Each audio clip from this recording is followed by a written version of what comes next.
अच्छा बाबूजी, हम बिरहा गायक मनीष लाल यादव आप सबके चरणों में प्रणाम करता हूं।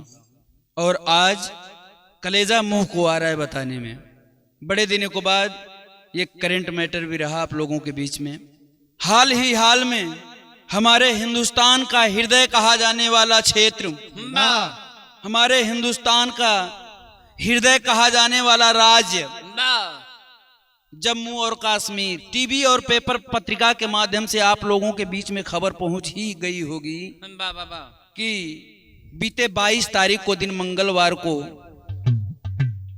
जम्मू कश्मीर में सैलानी एंजॉय करने के लिए गए थे बाबूजी, और उनके साथ जो अनहोनी हुई, हंसी किलकारियां शोक में बदल गई। कभी की कलम इशारा करती, मेरे पास शब्द नहीं है कुछ कहने के लिए, लेकिन इस बिरहा के माध्यम से जो हमारे बीच में नहीं रहे, सूचना मिली सोशल मीडिया के माध्यम से कि 28 सैलानियों को आतंकवादियों ने गोली मार करके भून दिया, मौत के घाट उतार दिया। ये हमारे हिंदुस्तान के लिए बड़े ही दुर्भाग्य की बात है। इस बिरहा के माध्यम से मैं उस शोकित परिवार को भावभीनी श्रद्धांजलि देता हूं और मालिक से प्रार्थना करता हूं कि उस परिवार को हौसला मिले।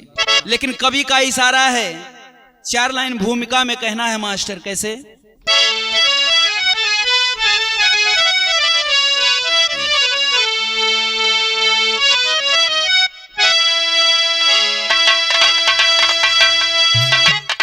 कि पढ़ के पाया पुराणों से सबने यही, सृष्टि का श्रेष्ठ प्राणी है मानव कहता। कैसे मानो कोई तुमको मानो कहे, जबकि दानों में दानों भी सर भी झुकाता। कैसे आतंक का दंश डसता रहा, खुद की माचिस से ही घर मेरा है जलाता। गुरु शरण देख कर दृश्य कंपित हृदय, मन दुखित तन व्यथित ये दर्द से न जाता।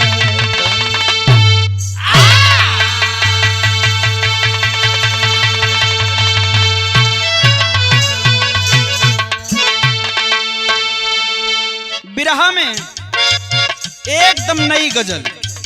अब कोई भी रहिया गजल के विजयी भैया छुअले ना हो, हमार प्रयास रहेला, हमरे कवि जी के प्रयास रहेला कि बिरहा में जब जाओ तो नया जाओ पेश बा।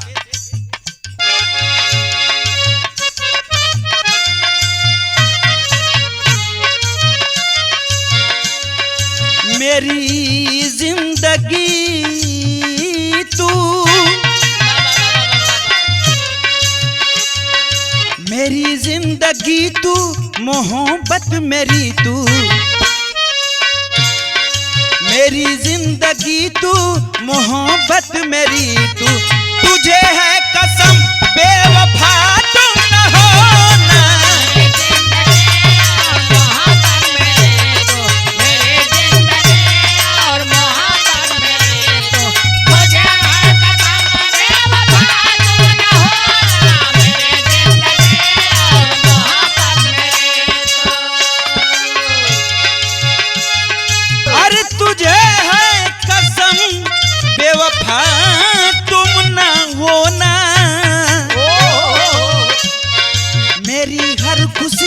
और चाहत मेरी तू, मेरी हर खुशी और चाहत मेरी तू, मेरी जान मुझसे जुदा तुम न होना।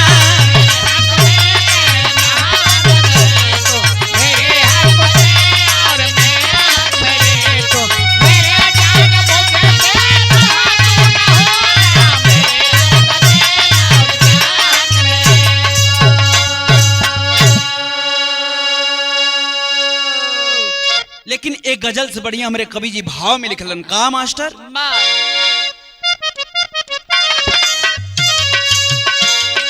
कश्मीर को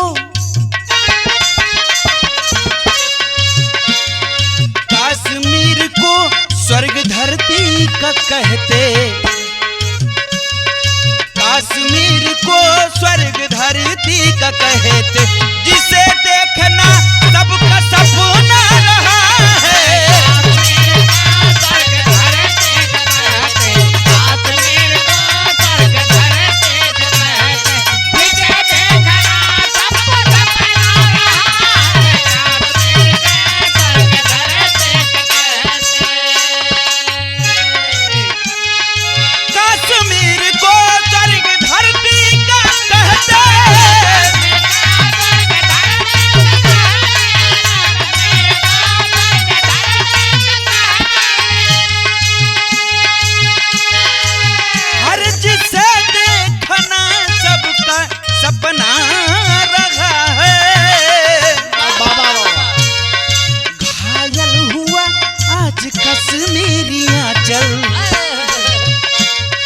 घायल हुआ आज कश्मीरी आंचल, मिला दर्द भारी ये सबने कहा है।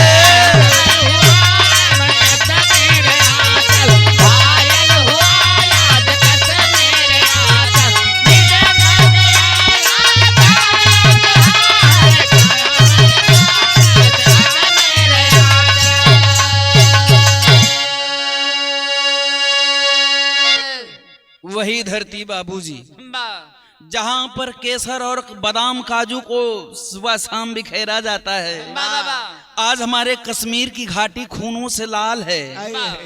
कहानी की शुरुआत यहीं से मास्टर।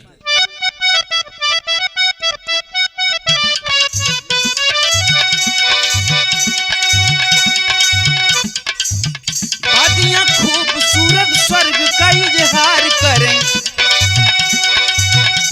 घाटा घिरे तो इश्क बेशुमार करें,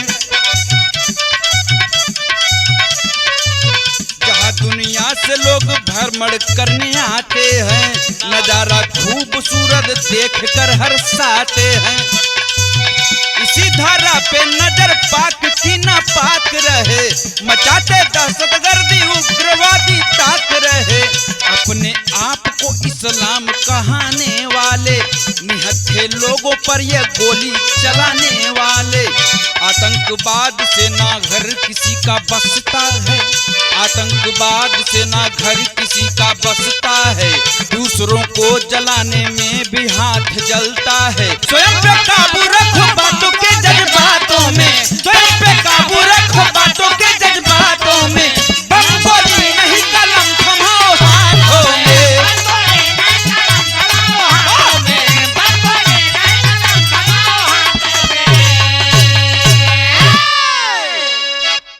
हिंदुस्तान का हृदय कश्मीर, कश्मीर में हमारे हिंदुस्तान के अदर कंट्री के लोग घूमने आया करते हैं। ए बाबू, हमारे हिंदुस्तान के बहुत सारे सैलानी अपने फैमिली के साथ, अपने नवविवाहित जोड़े के साथ उस जम्मू कश्मीर के वादियों में, घाटियों में घूमने के लिए जाते हैं। और हाल में अभी एक जो घटना हुई है, एक कहानी निकल कर के आती है हमारे उत्तर प्रदेश के कानपुर नगर से।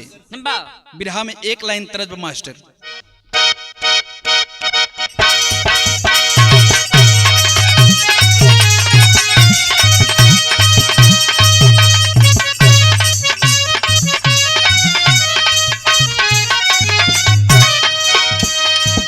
बिरहा में बड़ी ट्रेंडिंग में चले वाला चीज बा मास्टर का हमरे इशारा बा। कोनो दुल्हन के दुल्हा बड़ा शौकीन रहे पान खाए खाए थूके, जब पनवा खाए के थूके है तो दुल्हिया कहे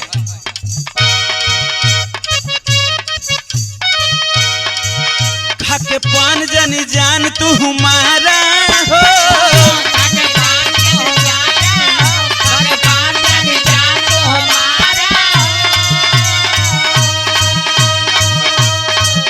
पहले अपना सहुरवा वसुधारा हो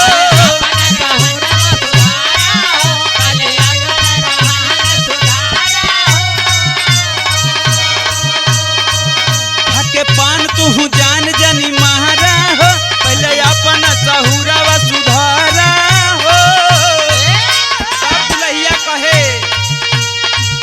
तोहरा न बाटे कनिको लाज रजऊ तोहरा न बाटे कनिको लाज रजऊ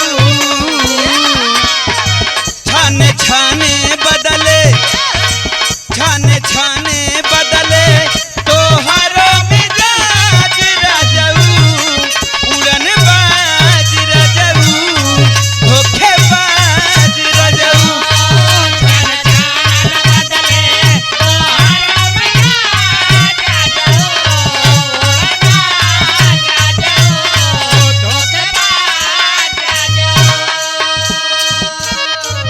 ई तो बिरहा के तरज में, लेकिन कहानी के शुरुआत एक परिवार की व्यथा है। सुनेंगे तो कलेजा फट जाएगा बाबूजी, लेकिन कहना बका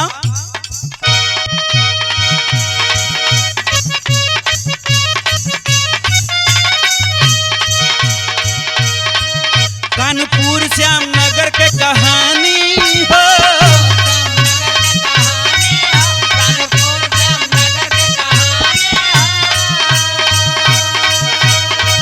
जहाँ रहल सुबास दोनों प्राणी हो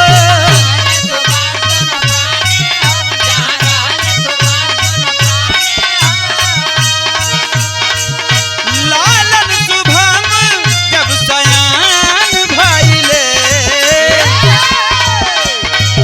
लालन शुभम जब सयान भइले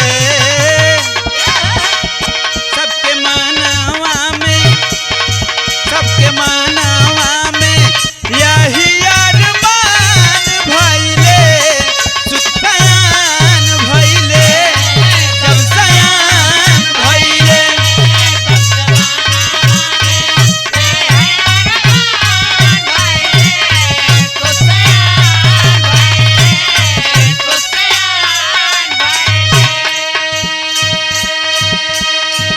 ए भैया कानपुर शहर के रहे वाला श्याम नगर कॉलोनी में जेकर नाम बा सुभाष द्विवेदी, जिनके सुपुत्र के नाम शुभम द्विवेदी। लड़का धीरे धीरे सयान होता है। जब लड़का सयान हो जाता है सबसे पहले लड़का का ब्याह किया जाता है, और लड़का जब सयान भा तो एक सीमेंट के कंपनी में नौकरी करे लगल। जब नौकरी करे लगल तो बरदखुआ दरवाजे पे आवाज शुरू हो गई। तब का भयल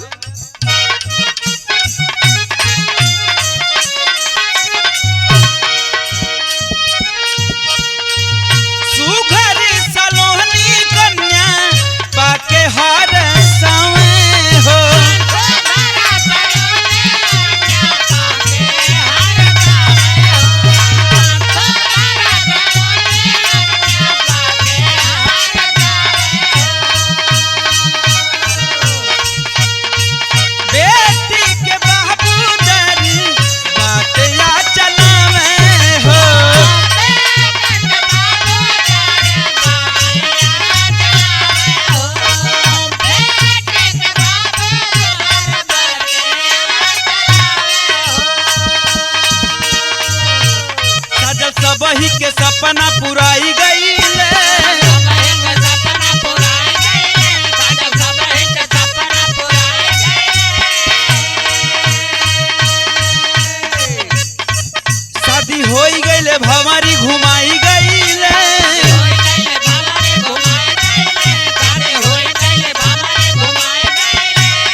शुभम जब धीरे धीरे सयान हो गईलन तो उनके घर वाला उनकर माता पिता मिलके एक आसान्या नाम के लड़की से शादी कर देते हैं। शादी का डेट 12 फरवरी 2025। अब शादी के मात्र 2 महीना भइल बा।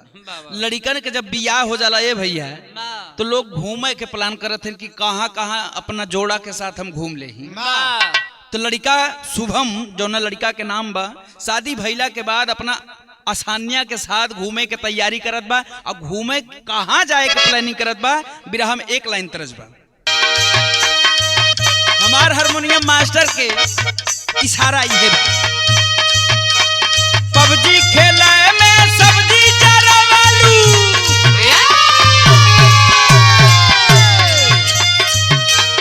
पबजी खेला में सब्जी जरा वालू, लूडो खेले में गान, वाह भैया वाह, ये 5G जमाना है।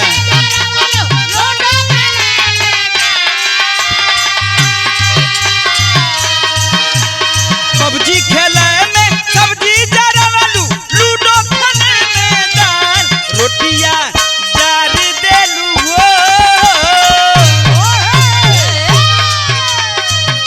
कि रोटियां जार देलू हो, होठवा रंगे में लाले लाल होठवा,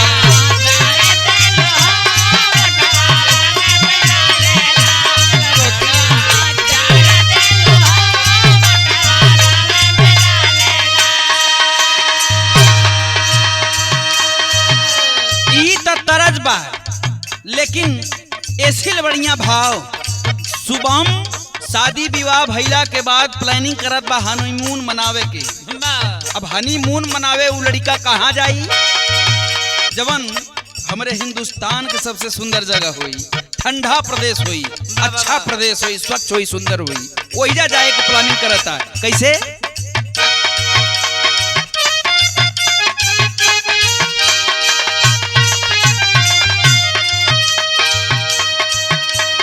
हनीमून के प्लानिंग करके, हनीमून के प्लानिंग करके दोनों चले कश्मीर,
फरवरी माह में शादी हो जाने के पश्चात शुभम अपनी पत्नी के साथ हिंदुस्तान का सबसे दिव्य और प्राकृतिक स्थान जम्मू कश्मीर।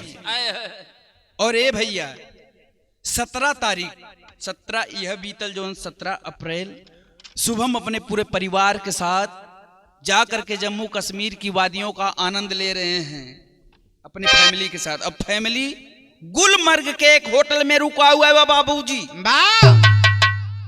और ये दोनों पति पत्नी वो कश्मीर के दक्षिणी इलाका और जो भी जितने भी घूमने के स्थान है, सबसे दिव्य स्थान, सबसे सुंदर स्थान और इस कश्मीर की सबसे ऊंचाई वाला स्थान, अरे वाह, ये दोनों पति पत्नी वहां जाने का फैसला करते हैं बाबूजी कि जाएंगे वहां पर घुड़सवारी करेंगे, जो भी आनंद है हम दोनों वो आनंद उठाएंगे वहां जाकर के। अच्छा जाते हैं बाबूजी दोनों लोग, यार फैमिली यार होटल में आराम कर रहा था, ये दोनों लोग जाके वहां आनंद एंजॉय कर रहा था। लेकिन बिरहा में एक तरज मास्टर कि झुमका गिरल नारी में, अरे झूलनिया बसवारी में, अरे झुमका गिरल नारी में, झूलनिया बसवारी में, सारी दहिया गिर गई बलम के यह कवारी में।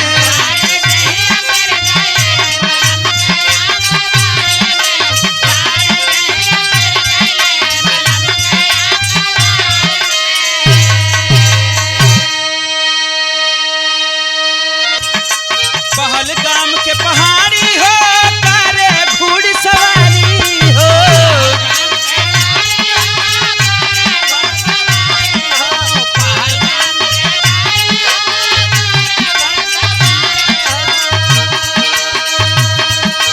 पहलगाम के पहाड़ी हो तारे घुड़ सवारी हो, पुनः परानी फोटो खींच देखा बारी बारी हो।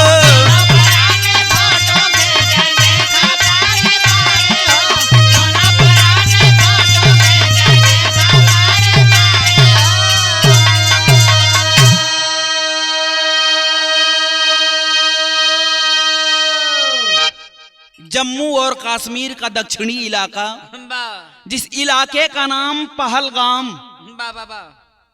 हर स्तर से ऊंचाई पर बसा हुआ यह क्षेत्र, जहां पर पहाड़ियों की वादियां, घाटी ऊंची ऊंची पहाड़ियां और समतल कुछ क्षेत्र रहा, जहां पर कम से कम नहीं तो 2000 सैलानी अपने जोड़े के साथ एंजॉय कर रहे हैं। कोई घोड़े पे घूम रहा है, कोई लिफ्ट से ऊपर घूम रहा है, कोई कुछ भी कर रहा है। इतने ही बीच एक बाबू एक घटना घटती है। क्या ए बाबू, उस वादी में जो एंजॉय कर रहे हैं, उस एंजॉय में अचानक से 2-3 अजनबी लोग आकर के हाथ में गन लेकर के और फौजी के ड्रेस में आकर के शुभम से पूछते हैं, अरे लड़के किस जाति के हो, कौन सा धर्म है, हिंदू हो या मुसलमान हो। अब ये शुभम कह रहे पागल हो क्या यार, अपना काम करो जाओ, हम लोग एंजॉय कर रहे हैं, हमको करने दो। गन सटा करके बोलता है हिंदू या मुसलमान, अगर मुसलमान है तो कलमा पढ़। लड़का बोला मैं हिंदू हूं। इतने ही में बाबूजी धड़ाक से उसके सर में गोली मार देता है, वहीं लहूलुहान होकर के शुभम गिर जाता है बाबूजी। कौन है? आतंकियों का कहर। सुनसान स्थान जहां पर चहल पहल मचा हुआ है, इतने ही बीच पूछ पूछ करके बाबूजी एक शुभम नहीं, कम से कम 28 लोगों को इसी तरीके से गोली मार दिया जाता है।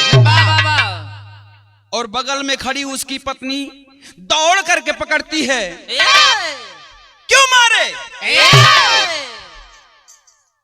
और आतंकी बोलता है कि सुनो, हम तुमको इसलिए नहीं मार रहे हैं कि तुम अपने सरकार से जाकर के कहना कि पाकिस्तानी हमारे पति के साथ कैसा व्यवहार किए, क्यों मारे, इसलिए तुमको जिंदा छोड़ रहे हैं, जाके बता देना।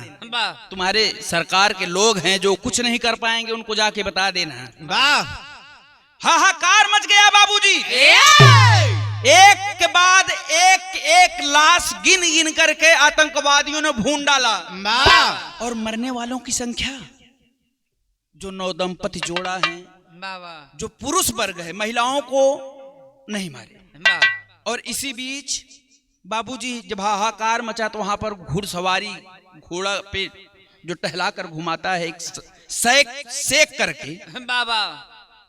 अच्छा, जाति धर्म का मुसलमान बहुत सारे हिंदुओं, बहुत सारे शरणार्थियों, बहुत सारे सैलानियों का मदद करता है। लेकिन बिरहा के एक लाइन टेरी मास्टर शुभम की पत्नी छाती पीट पीट करके रो रही है बेचारी कि मेहंदी की लाली काली हो गई, अरे मेहंदी की लाली काली, ओ मेहंदी की लाली काली हो गई, मंगल के दिन मंगल सूत्र हो गया खाली, अरे हो खाली, अरे हो। ए भैया छो छो धार का के रोवत बा कि कौन विधि भगवान हमारे साथी लिखलन कि हमार सिंदूर हमके छोड़ के चल गए। लोग दौड़ करके उठा करके शुभम को हॉस्पिटल लेकर के जाते हैं। जब हॉस्पिटल लेकर के जाते हैं और सबको सूचना देती है, होटल में रुके हुए पूरा परिवार, पिताजी हैं, चाचा जी हैं, बुआ हैं, फूफा हैं, तमाम लोग रुके हुए हैं। 9 लोग परिवार से 9 लोग घूमने के लिए जम्मू कश्मीर में गए हुए हैं। बेचारी बदहोश होकर के फोन लगाती है कि हमारे बीच में शुभम नहीं रहा, यहाँ पर आतंकियों का हमला हो गया है। तो कुछ अच्छा, सबसे बड़ी चूक, अगर वो ऐसा स्थान बस संदिग्ध स्थान बा तो वहां पर कोनो सिपाही हमारे हिंदुस्तान कोनो नौजवान सेना नहीं बटे देख रेख करे बदे। एक सवाल है कि इतनी भारी चूक कैसे हुई, आतंकी हमारे कश्मीर में कैसे घुसे और गोलीबारी कैसे, इतना मौका उनको कैसे मिल गया कि वो एक एक आदमी से पूछा तो उन्हें हिंदू हवा कि मुसलमान, उनके पहले से पूरा जानकारी है कि हाँ हम अपने मनमानी गोली मारब, कोई पूछे वाला ना हो। लेकिन वो दुल्हन बेचारी रोवत है। बिरहा में एक लाइन गीत मास्टर, रोवत बाट कुल परिवार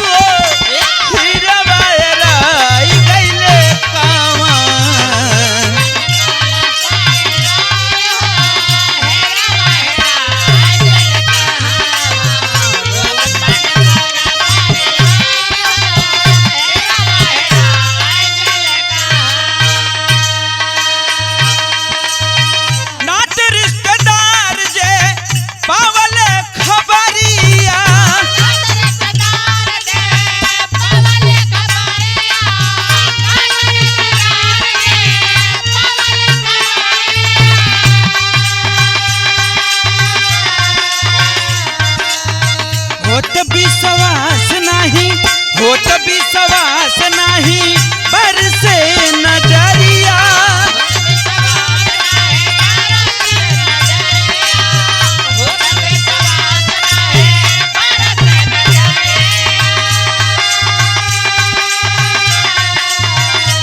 कि अरे भीड़ लगी गई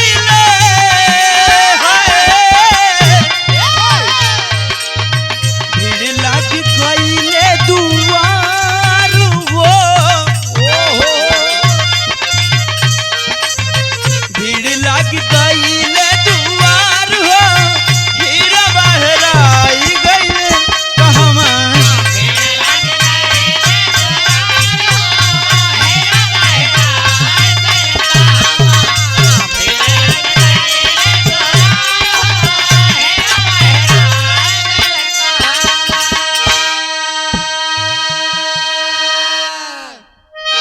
बाबू।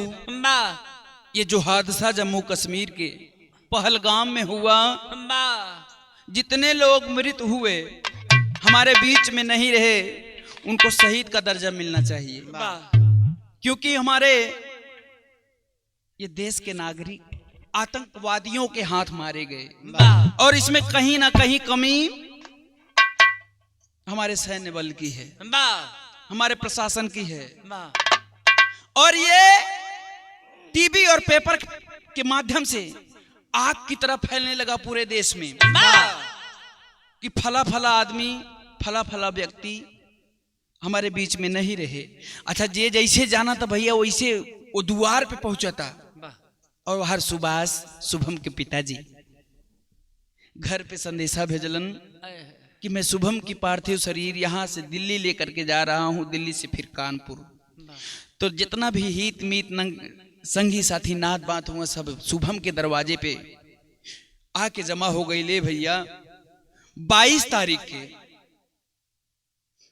तारीख की हमला भइल, 23 तारीख के दरवाजे पे लाश शुभम के आइल बा और लोग पूरा जिला जवार जुट के रोवता। लोग बड़ा तकलीफ बा, पूरा हमारे जिला जवार के बाद छोड़ दा पूरा हिंदुस्तान रो रहल बा। एक एक आदमी के बहुत तकलीफ बा, एक एक आदमी बदला चाहत बा। सबसे बड़ा सवाल, इतना बड़ा चूक हुआ तो हुआ कैसे? पहपट में कहना बा मास्टर,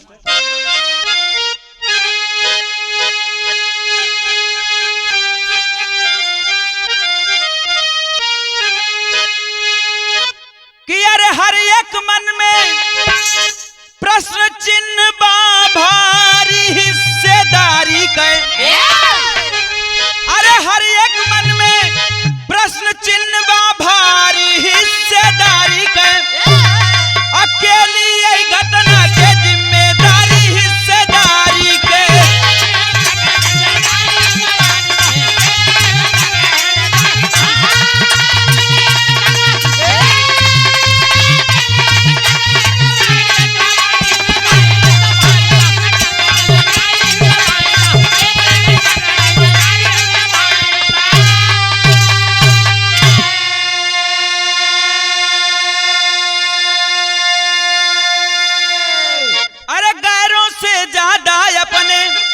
जय चंदों से ही खतरा है, कैसे दहशत गर्दी आते कदम कदम पर पहरा है।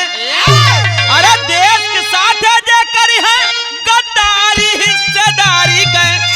अरे खेद खेद के सब ही गई है हमारी हिस्सेदारी के।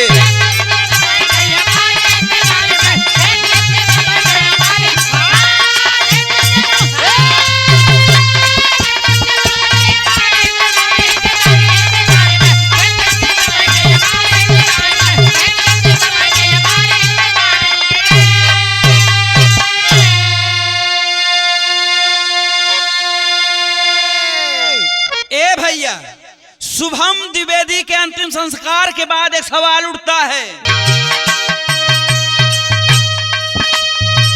सबके मन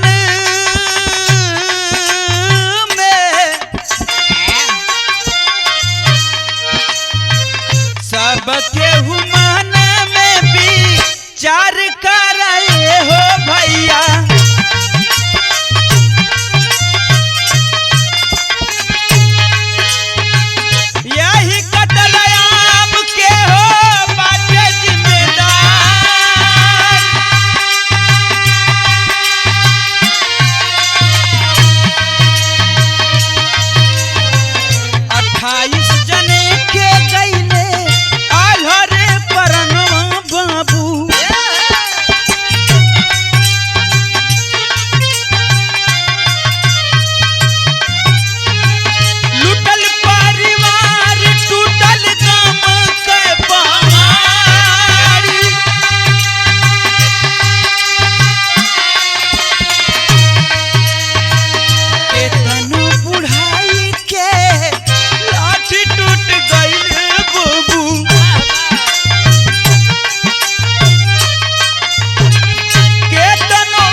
बाबूजी एक बात निकल के आती है कि एक घुड़सवार लोगों की जान बचा रहा था, जाति का मुसलमान था,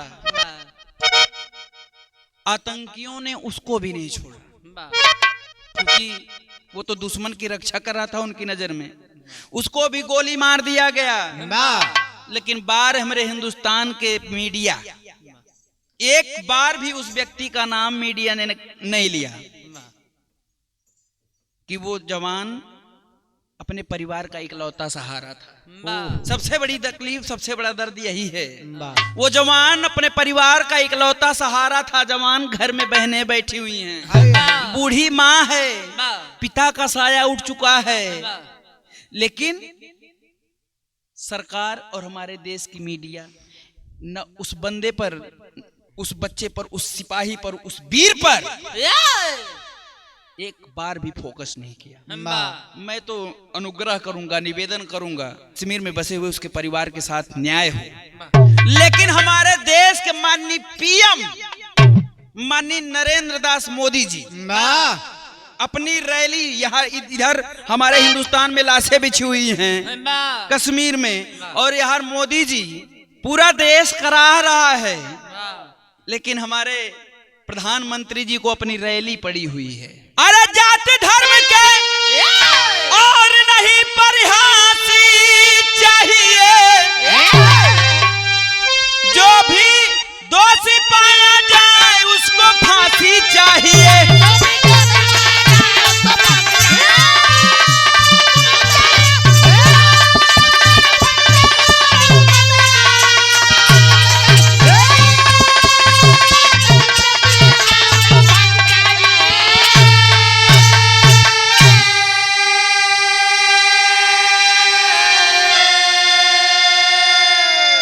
आतंकियों की न मजहब न जात हो, खून खराबा झूठे करे दिन रात हो, विश्व गुरु भारत न उदासी चाहिए, जो भी दोषी पाया जाए उसको फांसी चाहिए।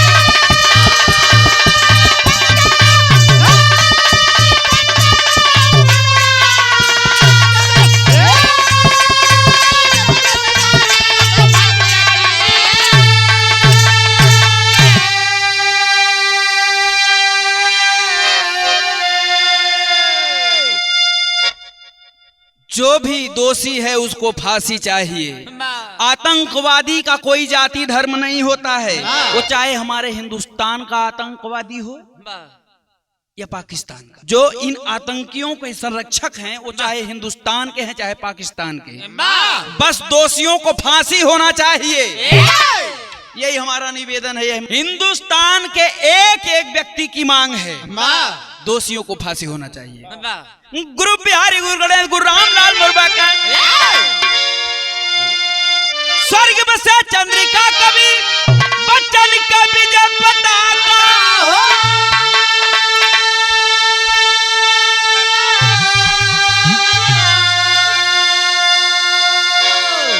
कि मेहदी के लाली काली हो गई,